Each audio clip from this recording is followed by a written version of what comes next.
draft. What's your opinion of how that turned out in the end? I thought it was pretty uncreative, honestly. Yeah. So yeah, that was my. When I'm watching it, I'm thinking of like, God, they could do this, they could do this, they could do this, and they really didn't do anything of the sort.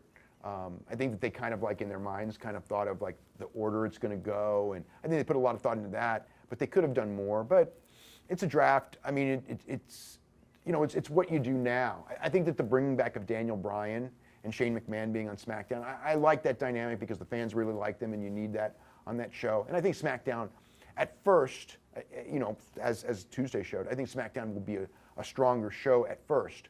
A year from now, it's either, you know, it's going to be how they execute everything from here on in. If they allow the guys, and they're going to try, if the guys that were, you know, the Dolph Ziggler level guys are going to be forced to be higher because there's less depth on the brand. So if those guys, if the fans, if they promote them in a good way and the fans are willing to accept them at a high level, because, you know, you typecast guys for so long as not being good enough. Now you're trying to say they are good enough. You don't know how the fans are going to take them.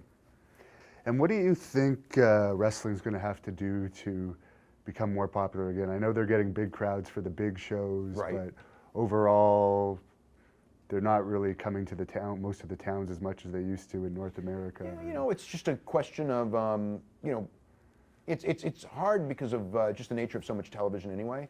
But I think that the key is you know, another Steve Austin comes, you know, another Jim Londos comes, another Hulk Hogan comes.